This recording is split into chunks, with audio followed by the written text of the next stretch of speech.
I guess in line with that, I want to go ahead and check. So if we think that it's that important, if we think that it's that important, Hmm. um, I want to go through some of the step by step guides in defining your company's core values. So um, Yeah, you let's go have into that. Yeah. yeah you have so you have a roadmap for start because I want to if I can share.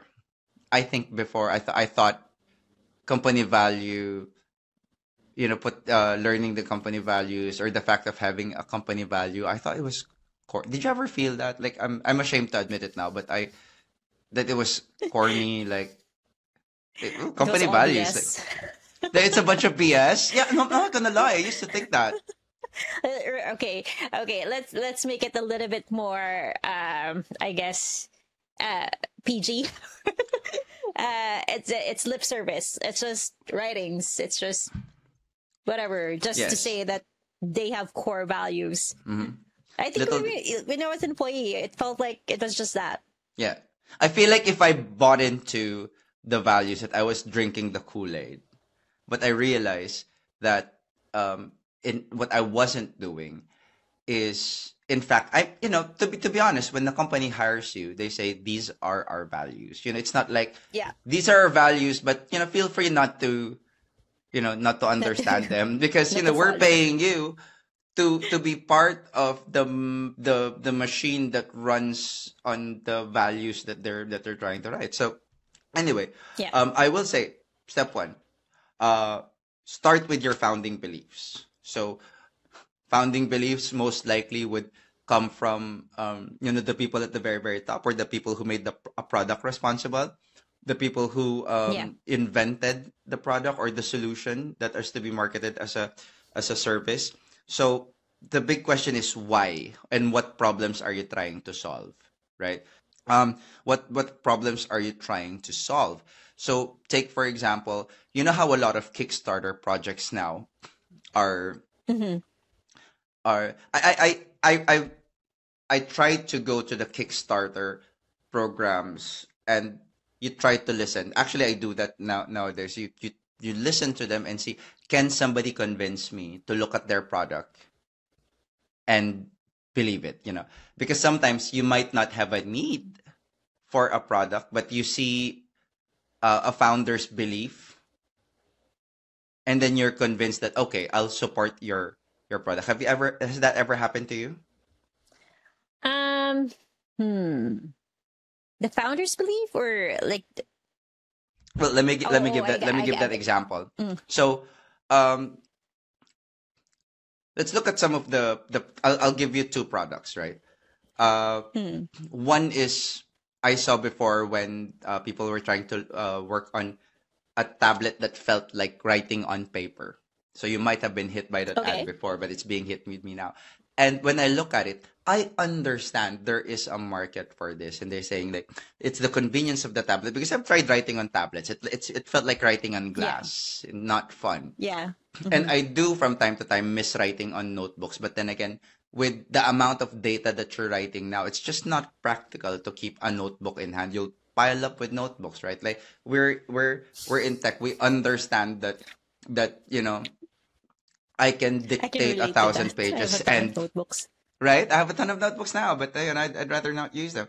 But they said I found a solution to give you technology that feels like you're writing on paper. I like that, right? Hmm.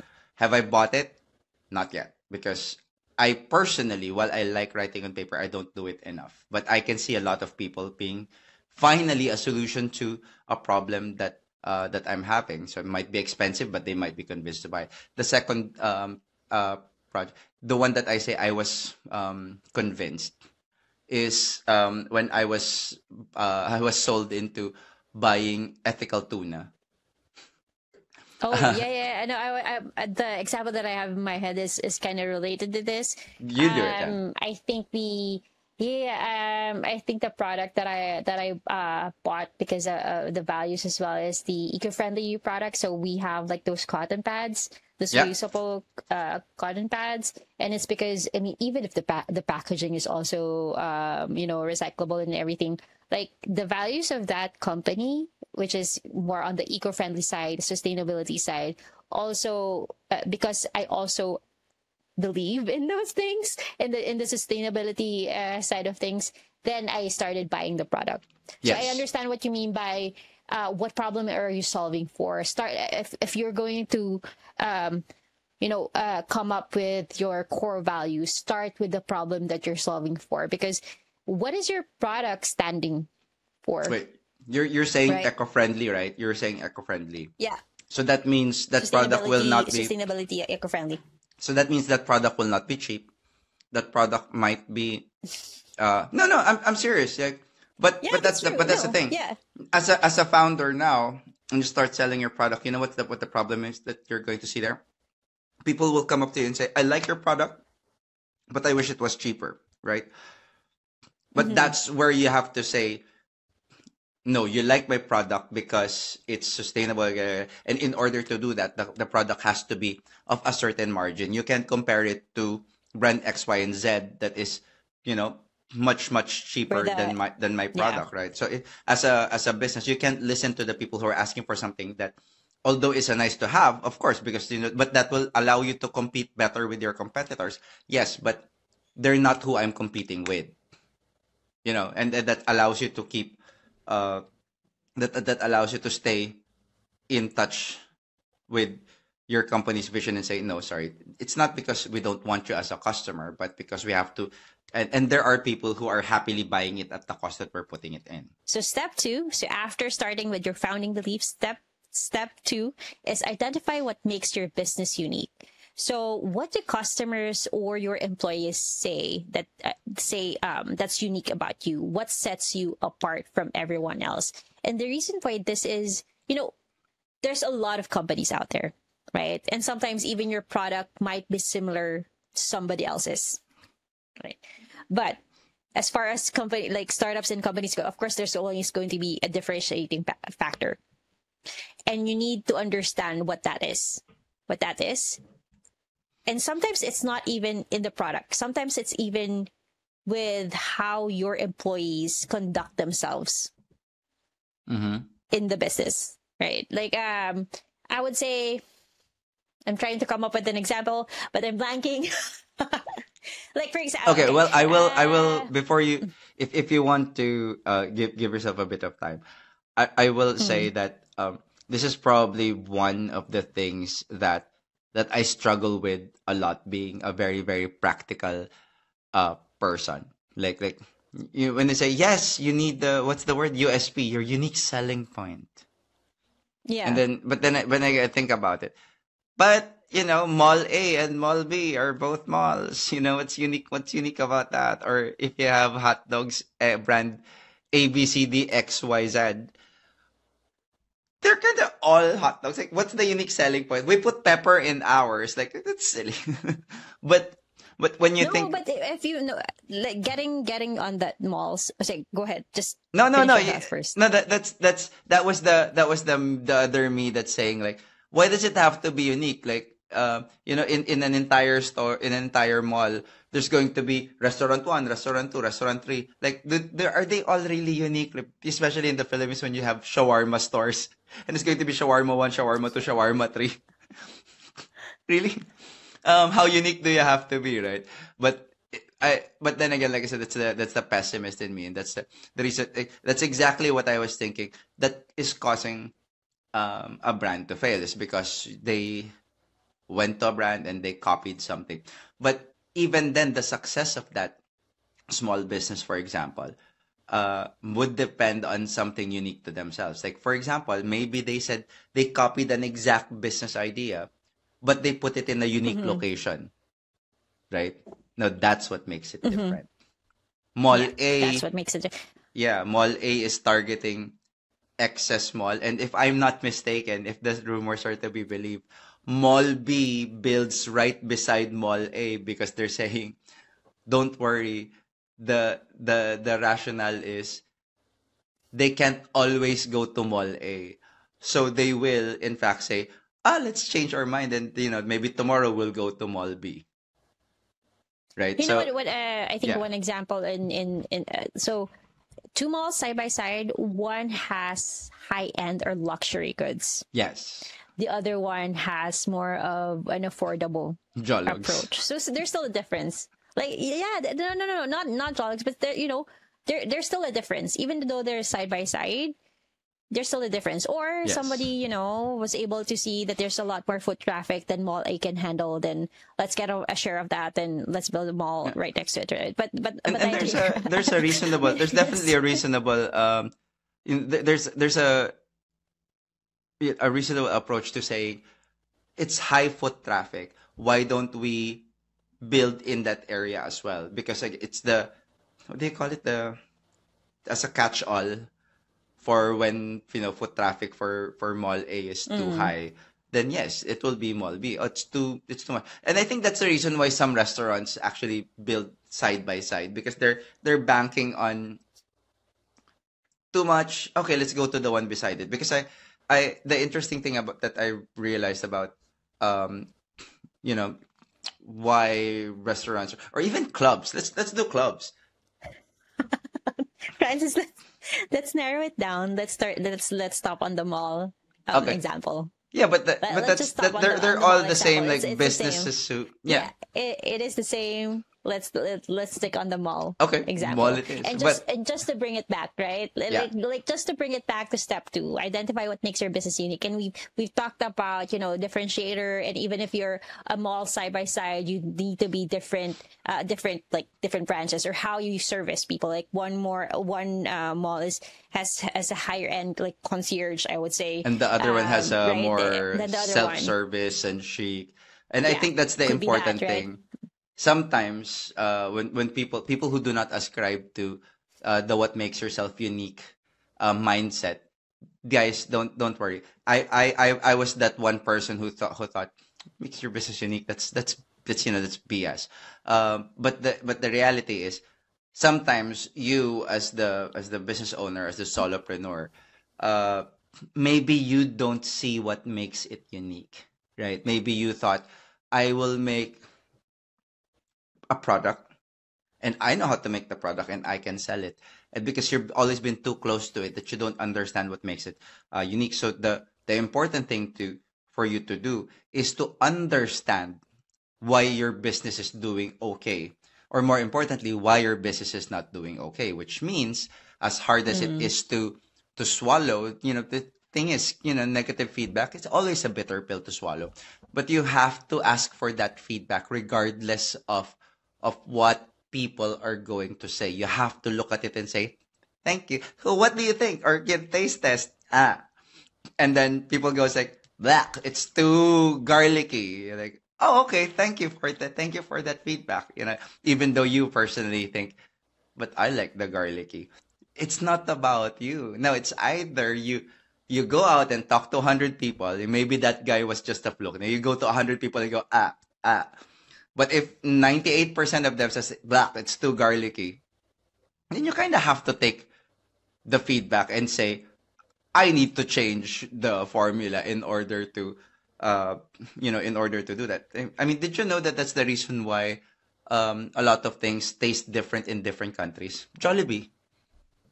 Jesus. Did you know that? Have you tried it? Jollibee in the Yeah, different yes, because I experienced it. Actually, I experienced in different countries, McDonald's. so I understand why it's different for each country. And my sister's I guess experiences with KFC. She was in India KFC. for 7 weeks, and all of the gravy had all of the spices. Curry, it had, yes. Um, Somebody yeah, told me yeah, that. it did. It's not Yeah. 11 herbs and spices. It's 23 herbs and But anyway, spices. just to second your support your point about you need to gather that feedback from everyone, right? Not just so. Francis is right in saying that sometimes the business owners themselves are kind of blind to what sets them apart, and sometimes it's because it's the business owner that actually sets the business apart. Sometimes, not Yeah, no, that's always. true. Sometimes, right? That's true. But It's you do saying. need to get. Oh, sorry. Mhm. No, I was just going to say it's saying that because you have a personal touch, or it's different when you handle our business. So yeah, sorry. I Yes. apologize for interruption. I apologize for Yeah. No, no, interruption. no. So anyway, let's go to step number 3. So make values Yes. actionable, not just inspirational. So sometimes you see if you go to company websites and you see their core values. Actually, from what I'm seeing right now, like the modern way of doing it, it's more a casual type of how to say things like You mean progress cash? over process. Yeah. Progress over process, or and sometimes for some companies it's more of a one word thing, like for us, like for example inclusivity, right? Yeah. And so sometimes if you're someone new to the company, what does inclusivity mean? Like what does it actually mean? How um you need to make your values actionable. You need to make it specific and actually give people examples of how it's actually of how it's practiced. And that gives them a better idea of how everyone does things in the company that's aligned with your core values. No, I totally agree. It's it's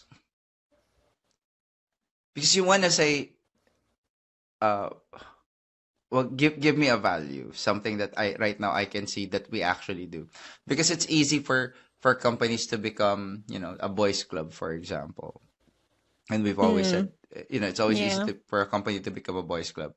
But what's harder is to say, we want to be diverse and inclusive, and keep to that, because you say, uh, can you look at your hire and make sure that, um, you're looking at every candidate from the perspective of skills and capacity, not because, not because good university, good experience, or, or whatever the old boys club recommendations are. For example, you want to say we are inclusive, and but if you see a company that is like 95% male and straight, it's kind of hard to say that you're inclusive, right? Yeah. Yeah, Yes. yeah. Yes. And one of the things that we always have live for, that we say is our core value, because we are outsourced. We're an outsourced business, and I Yeah. think 7 years before, 10 years before, we've already tried to live this, because it's what gives people, what's the word, trust, right? It's to say we do the right Hmm. thing. The value of integrity is that we do the right thing even when nobody is watching. It's saying I could have done so much with these things. Haven't you ever, done that? Like, maybe if you're in a bank and you're counting all of the money, you said, I could easily just put this in my pocket. Well, I don't know how banks work, but that's, I Yeah. imagine that, because in our case, there's a lot of things in regards to data that we really could have done. We were downloading gigabytes and gigabytes of lists, emails that we could have Mm. that we could have done something with, but we did not. We lived by that same Hmm. value. See, even if you knew that, what, client A doesn't really have that strong sense of security. He gave me, it's a bring your own device. He lets me just work on it. Hmm. He's giving me the list like he don't care. And maybe he really doesn't, but he should, right? But you knowing that you're doing the right thing means I will not do this, because once you start doing the wrong thing when nobody's watching, eventually you'll do the wrong thing when somebody will catch you. Again, Yes. bow. But No, no, that's exactly right. Especially in our setup where everyone's working from home. So easy, right? So easy to do something that you're not supposed to do. But because we stand for integrity, then everyone has, like, actually, integrity probably is one of the things that came from our customers, if I'm not mistaken. Like we had yes, this set of interviews with our customers and customers before, like what did they think about Virtual and everything, yes, and integrity was one of the things that they did tell us, like we give you access to our data and we've never had an incident before, and that's like thank you. Like it's a big thank you, it's right? nice But we to definitely hear. want to Yeah, make sure that we're, yeah, it's nice to hear, and we definitely want to make sure that even moving forward, anyone that's new in our company aligns with those values, which is actually step number 4. Align your core values with hiring and culture. Sometimes it's, I mean, in terms of hiring, Francis, sometimes what I feel like how to align core values with hiring comes with the set of questions that you ask. Like, for It example, one of the, mhm. no, it's go with your example. I'm formulating my No, response. I, I remember one of the questions that I used to like I've been asking this question. So I don't know if I wanna divulge that I always ask this question for every single interview that I do, because people listening will know to prepare for this Mm, question now. But every single time I had an interview before, one of the questions that I had was, what's one thing that you learned in the last 6 months? It could be professional or personal. mm-hmm, And to me, that question alone shows that is this person something that is curious and wants to develop themselves, which is mm, very big to me. Especially because, sometimes people are not used to your industry yet, right? And that curiosity to me is very important. So I know that I can trust you, that I can trust that you'll go ahead and research on things because you're naturally curious. You do want to develop yourself. So that's one thing that I always ask during interviews. But what do you think, Francis? No, I personally completely agree. And I think this answer was supposed to come in easier for us because we recently did. Well, it wasn't even recent, but we did something Performance. something similar. No, no, Yeah. no. How to align your core values with hiring and culture. Um, I was gonna go to the hiring part, so maybe I should just say that Mm. before I lose that. If you remember correctly, we kept saying, how to make sure that you are unbiased in terms of your hiring, because I think that's the most important thing to say. Like, we Yeah. want to be you want to be inclusive, which means you have to be consciously aware of your biases. Yes. And then we told ourselves, okay, well, we're kind of not hiring people and we're not the ones doing the hiring anymore. And then that becomes a question Hmm. of how do we now get our team aligned with the same value that we want. So, that it always becomes that thing now. Like we say, oh, we want it to be this. Yes, but we're not the ones implementing it directly. We're the ones saying, you have to be this. And now the question is, Yeah. how do we make sure and implement, and that the values are reflected on that. It's kind of hard, if you think about it. It's if you're small to medium business, does it really make sense to say this is my will, hire inclusive, hire inclusive, And but you sometimes can it's only hard to really spot it during it's hard to spot it during interviews because people will you, say sometimes they'll just say what they think you want to hear, some people are right? But serial interview passers. I'm not yeah, gonna lie. yeah, but yeah, it is true. And then of course, a recent experience with people using ChatGPT while being interviewed. So anyway, that's for another story. That was one of the Totally a horror stories actually by yeah, but But you have to give them just props going. for, if you think about it, you have to give them props for being prepared for every solution. But maybe that's also your That downfall. shows So being tech savvy or whatever, right? yes, but and yeah, I think but just going back aligning. So just going back to aligning the core values with hiring and culture. This year we started doing performance evaluations, and one thing yes. that we did differently once we had the core values written down and everything was that in the performance evaluation we actually had a section there of each of the core values that we have, Mm-hmm. each of the core values and we have, and we scored everyone in our team. Of course, at this point, Francis and I lead our leaders, right? Like it's the leaders that we manage, but that section is present for each and every performance evaluation that's happening All the way with down. Virtual. Yeah, yeah, yeah. I think that's one thing that you can also do to make sure that everyone lives by those values. What else have we? Well, This I what about want to decision making? say, Do you go yeah, I ahead? want to say, I Mhm. want to say, decision making wise, are we guided by our same principles when we say we want to do X, just for example, like it's hard to, of Mm, course, without exposing what we're planning. Am I being unbiased with my decision? Just in terms of mm, hiring, like how many teams, who to move to a different department, who to promote. You know, maybe who to promote is a good example. Like, you can't just say, I'm looking at this person, I've worked with him the closest. But when you work with people who now have same qualifications, less tenure, but is he more qualified than another person? Those are hard decisions to make. And I pray that when we come across issues like that, that we're able to step back and say, but is it the right thing? Does it align with yeah. our values? Even if, because some of the hardest things when things become corporate is people being feeling entitled to a position because of Yeah. tenure, right? But Yeah. but that's not Happens. Yeah. necessary. And we agreed long before that that's not what we're Yeah. promoting people for, like merit over Because you can be tenure. technically proficient, but not able to manage people, Yes, but that right? also, You can be so good at your job. yes. Yeah, go ahead.